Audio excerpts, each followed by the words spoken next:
Mereka kembali lagi bersama kami di Regia Finansial. Kali ini kita akan membahas tentang laporan tahunan dari saham EKAD, yaitu EKAD Dharma Internasional ya. Ini di sini ada direktur utamanya yaitu Judi Wijaya Leonardi, dan ada direkturnya yaitu Lieping. Untuk alamat kantor mereka ada di kawasan industri Pasar Kemis di Tangerang.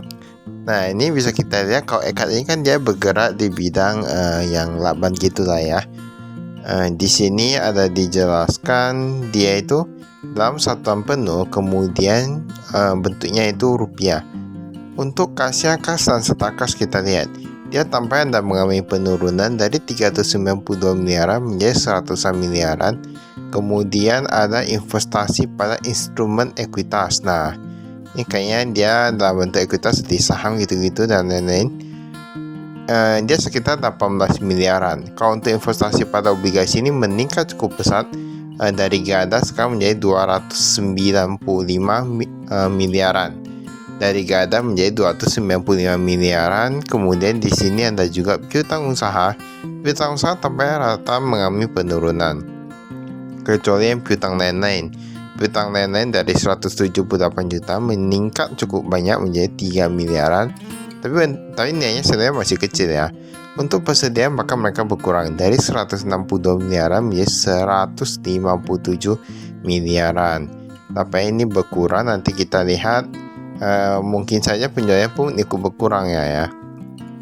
Untuk total asetnya dari 1,2 triliunan, 1,22 triliunan sekarang menjadi 1,24 triliunan. Nah, ini nanti kita lihat sebenarnya dia peningkatannya itu paling banyak di mana? Apakah ada peningkatan hutang atau gimana? Nah, ini hutangnya, untuk yang hutang bank itu dia menurun cukup banyak dari 11 miliaran menurun menjadi 4 miliaran. Lalu ada utang usaha. Kalau kita lihat di sini utang usahanya memang berkurang juga ya. Utang usaha berkurang juga, tapi untuk utang lain-lain ini meningkat. Utang usaha yang pihak ketiga kita lihat dari 29,2 miliaran menjadi 28,1 miliaran.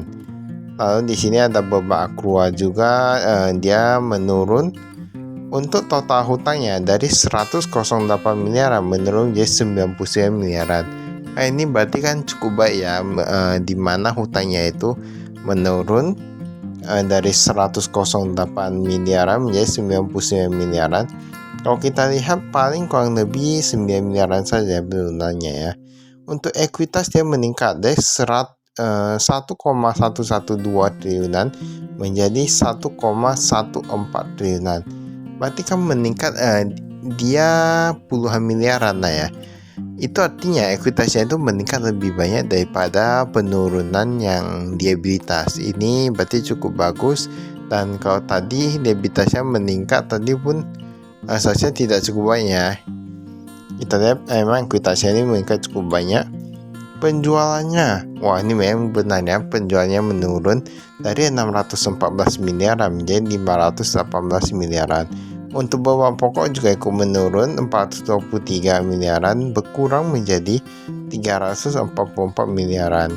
Dan kalau kita lihat di sini untuk lambatan berjalannya itu mengalami penurunannya dari 78 miliaran menjadi 74 miliaran. Nah, ini sebenarnya kalau sebuah perusahaan dia penjualannya itu berkurang kan berarti ada tanda tanya dalam bisnis tersebut, atau mungkin industrinya itu sedang kurang baik, makanya mengalami penurunan. Tapi nanti kita lihat, biasanya ini kan kalau tidak salah ini ini ada ekspor atau gimana gitu ya. Sebenarnya penjualan mana yang berkurang. Lalu ini ada arus kas dari aktivitas operasional, ada dari pelanggan ya kan tadi berkurang, jadi ini pun berkurang dari 623 miliaran menjadi 527 miliaran. Lalu ada pembayaran kepada pemasok, wah ini berkurang juga ya, dari 388 miliaran menjadi 321 miliaran. Tapi kalau kita lihat labanya kan udah berkurang, laba berkurang, persediaan berkurang, pembayaran kepada pemasok pun berkurang. Nah, ini sebenarnya 3 hal ini perlu dilihat juga ya. Berarti dia kan kemungkinan labanya itu bisa lebih kecil lagi jika mereka menambah biaya kepada pemasok dan menambah persediaan. Nah, itu sebenarnya semua perlu dilihat juga. Kalau ini cash yang untuk investasi, baru ada pendanaan.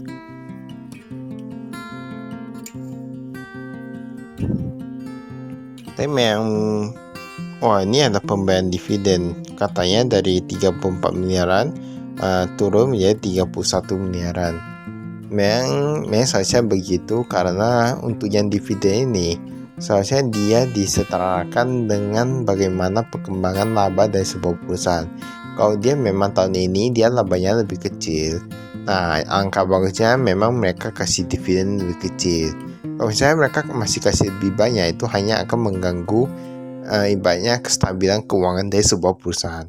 Di sini ada dewan komisaris utamanya yaitu Emil Baktiar, komisaris Rudi Kurniawan, dan ini ada disebutkan direkturnya dan lainnya dari ya, ini kita skip.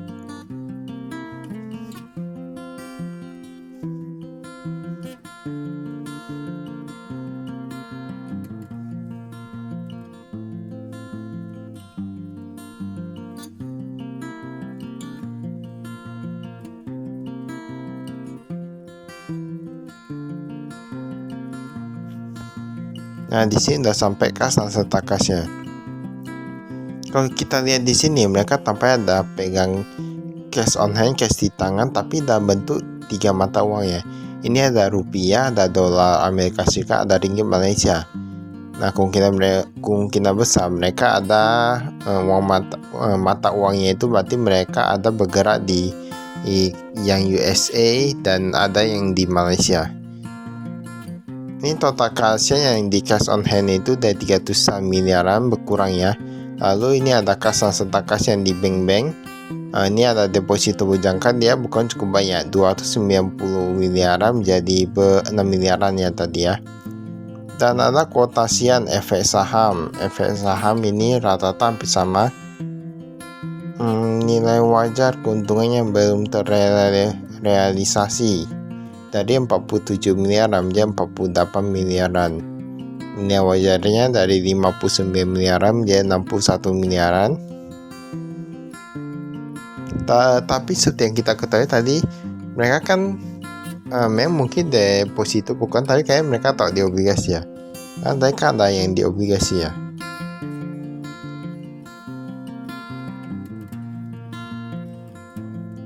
Nah, ini mereka ada di obligasi pemerintah dan korporasi, tapi mereka masih lebih memilih yang obligasi pemerintah, ada sekitar 240 miliaran. Kalau yang obligasi yang korporasi hanya sekitar 55 miliaran. Totalnya 295 miliaran. Sebenarnya cukup bagus sih, karena kan kita lihat tadi kayak depositonya berkurang. Nah, depositonya itu berkurang dan dia taruh di obligasi. Berdasarkan pelanggan pihak ketiga, piutangnya ini kayaknya ini sudah mulai berkurang, mungkin karena penjualan berkurang ya. Ini dari 74 miliaran menjadi 65 miliaran berdasarkan umur. Nah, kalau kita lihat ini kayak piutangnya ini ada sedikit macet. Lihat yang lebih dari 3 bulan dari 1,1 miliaran menjadi 1,7 miliaran. Dan jika dibandingkan dengan baru jatuh tempo yang masih jatuh tempo dalam 1 bulan, itu kayaknya jumlahnya agak macet ya. Yang pihak bereaksi biasa-biasa saja kayaknya. Berdasarkan mata uang, nah ini piutangnya dalam mata uang, memang dia akan penjual paling banyak itu kayaknya di lokal, makanya itu dia rupiah paling banyak. Persediaan kita lihat ini berkurang juga, yang barang jadi berkurang 100 miliaran menjadi 98 miliaran. Memang semua rata-rata berkurang ya. Kalau ini aset tetapnya,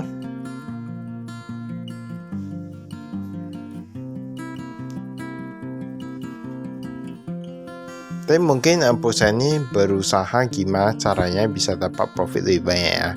Buktinya yang dari tahu deposito bunganya cuma kecil, mereka sudah pilih tahu di obligasi.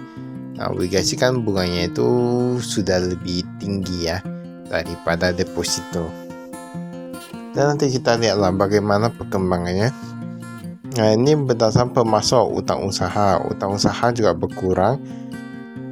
Ini yang kepala pemasok luar negeri mereka bertambah, yang dalam negeri berkurang. Ini mungkin antara Bahannya mungkin bahan luar negeri lebih murah atau gimana pun nggak tahu juga lah ya. Berdasarkan umur. Nah, kalau kita lihat dari utangnya, tampaknya perusahaan ini cukup bagus. Mengapa? Bahkan yang 31 sampai 60 hari udah kosong, banyak nggak ada lagi. Itu kan berarti hutangnya itu bagus.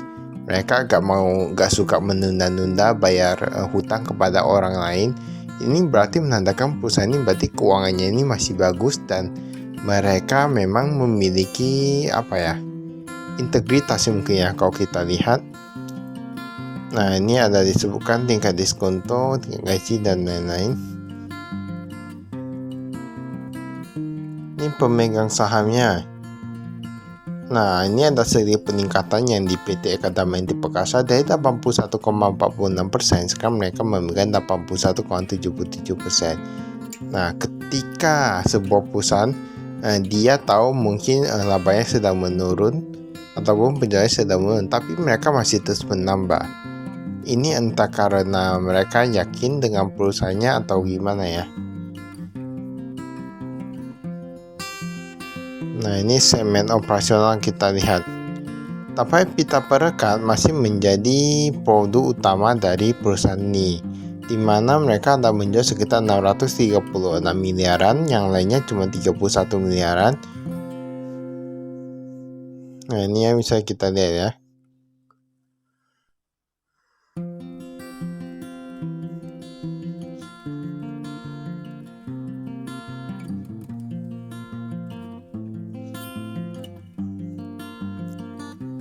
Nah, ini itu saya. Baiklah, itu saya ada kami sekian dan terima kasih. Saya investasi.